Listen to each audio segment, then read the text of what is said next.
Hi guys, Chris and PJ here live in the Dream Giveaway Garage. Hello, sir. Hello, PJ. Getting near the end of the week, Chris. It's so funny because yesterday felt like a Monday, of course, right? Yeah, we're already at the end of the week. Today feels like a Tuesday and it's Thursday, so it's gonna, you're right, the week is going fast. How about you guys? A lot of things are going fast. Tundra's going fast. BelAir is going fast. Yeah, NHRA. Before you know it, Cadillac will be ending. 57 Chevy will be ending. Today we're going to be talking about a popular question out there. How do you tell a 210 from a BelAir? And if this was a stock restored BelAir, and then there'd be external cues. However, and let's talk about this. So a BelAir had gold trim. So this would be gold, and this would be gold. But that's only if it was stock. We're talking about how it was produced, how it came off the factory line. Once you tell me that the vehicle is a resto mod, then it's builder's option, right?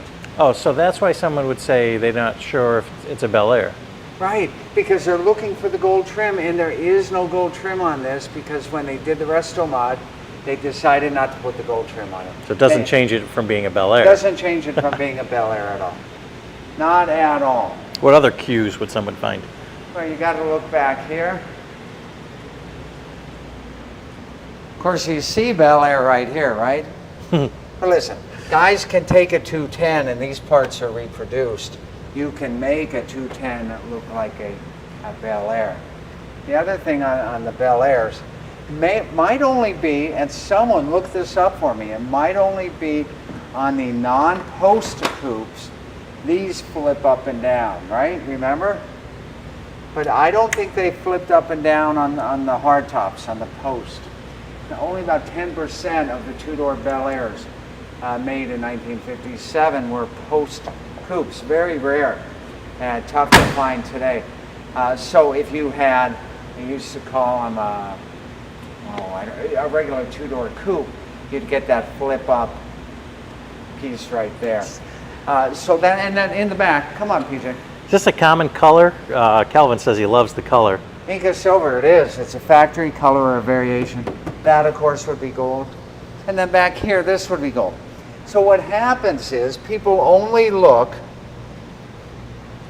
at down here, and they say, oh, it's not gold, it's not really a BelAir. There's one surefire way to know whether something is a BelAir. PJ, follow me. Oh, by the way, while we're back here, I always love showing this off. Yeah, the filler cap, right? That's right, the Tesla cap, right? All those years ago. Okay, now let's see, way back in 1957, they weren't putting VINs on the dash, they were putting them on the pillar. So what do you see right there? Do you see the letter C? Not the C in Chevrolet, but in the VIN itself. Yep, Do you see a V and a C? I see a C. You see a C. Okay, C means BelAir. Ah. B, even though it's B BelAir, C BelAir, B 210. So that's how you tell. You check the VIN on the pillar.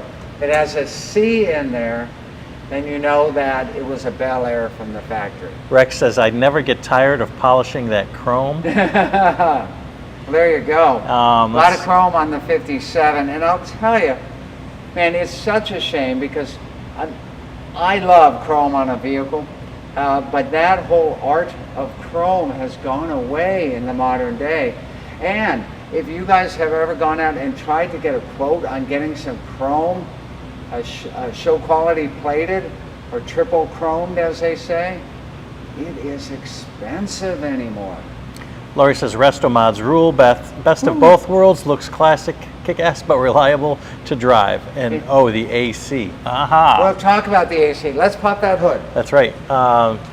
Michael says resto mod specs. Yeah. So let's take a look and see what we got going on.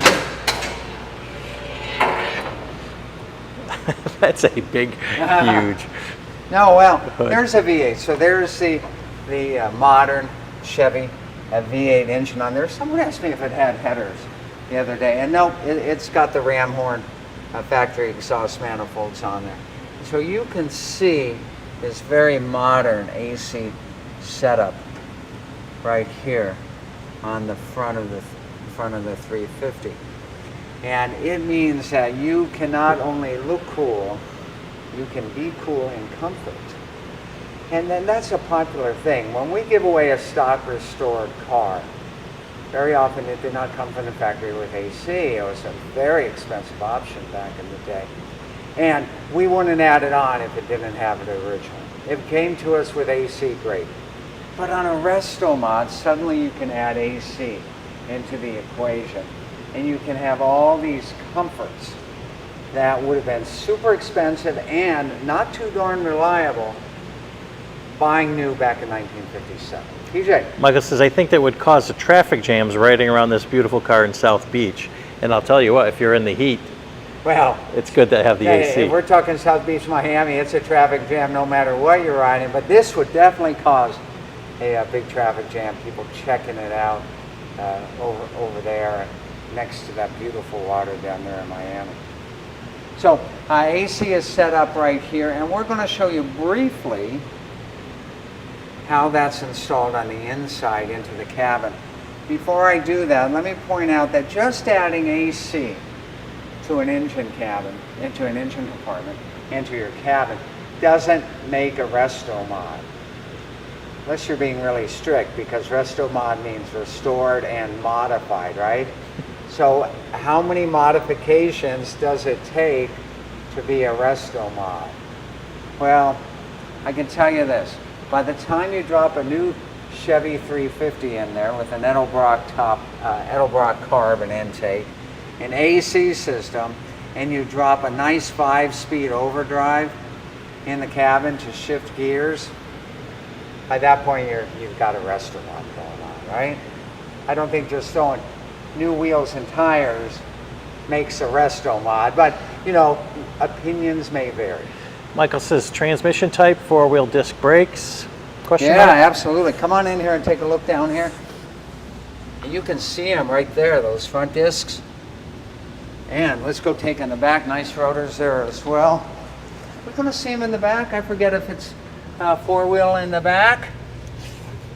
I don't see any darn calipers. I don't either. Yeah, there you go. So it's disc in the front, drum in the rear. And someone asked me the other day, and I mentioned in one of our earlier videos, it does have a stock rear end assembly in it. I don't know if they've changed out the internals.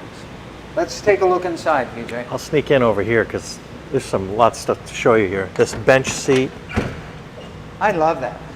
Love this bench seat. You know, the other thing is, we're talking about 210s and BelAirs. The interiors were different in the 210s and the BelAir. The BelAir, of course, had the more upscale interior and had the BelAir, that would have been a gold, call out right there on the dash. But what's really cool here is the integration of this AC unit into the cabin to really make it look factory style. So you'll see the knobs right here. You've got your, I love it, this is so old school, that kind of push button all the way down there. You've got your heat here, you've got your cool here, you've got your fan here. And then raise your hand if you ever got in a car when you were young and there was a Sears Mark IV aftermarket air conditioner hanging down there and plastic seats, plastic covers on the seat. Why are you laughing? It sounds like something I've been in before, yeah. Have you been in one of these? Yeah, that is funny. Reminds me back in the day at Great Aunt Cleopatra's classic car. So very nice integration of the AC in here. Other thing, you could tell the difference if it was stock restored. The BelAir had a different center cap. This, of course, is a modern tilt column and a modern steering wheel. See, you know, they didn't have it quite that nice back in the 50s. So this is integrated. Over here, you've got those super easy to read odometer gauges. Again, at what point does it become a resto mod? You start adding up all of these wonderful features that it did not come with originally, and you know you've got a resto mod. So there's a brief overview of. Go ahead, PJ. Roger says that would have been a knee knocker AC. That's exactly what they called it back in the day, a knee knocker AC. Sears Mark IV. They must have sold millions of those things, and they sat right over here on top of the hump, right? Rex says, I remember the plastic seat covers in the 90-degree days. Larry says, in a points-rated car show, usually any modifications classified it as a resto mod. Well, I guess. Depending on how many points. Guess how many points you'd get, I guess, right? So, if you just change the wheels, what? I guess. Louis says, what would this horsepower be? What's the horsepower on that? About 400. About 400? Yeah. Nice small block Chevy there. And we're not going to fire it up today. I'll make sure maybe next Friday we can fire it up. Because tomorrow is Fire It Up Friday. Fire it up Friday. Let me get out of the car. Huh? All right, let's get you out of here, Chris. And we're getting really close to the Tundra being finished. Yeah, getting close to the Tundra. So we're going to fire up the Tundra tomorrow for you guys and let you know that it's really got a nice sound to it for what it is. And tons of horsepower, tons of torque with that V6 hybrid engine. PJ, let's wrap it up for today, Absolutely. shall we? I mean, you've got, what, 7 days left on the Tundra? And 19 days left on the 72 Chevelle. That's right. So get your entries at dreamgiveaway.com. Use promo code YouTube if you're watching us on YouTube. Use promo code Facebook if you're watching us on Facebook. And we will see you guys tomorrow with more great fun, more great action, more great grand prizes like this 57 BelAir Resto Mod. True BelAir. True BelAir. Very good, PJ. Touche, PJ. It only happens here. Live.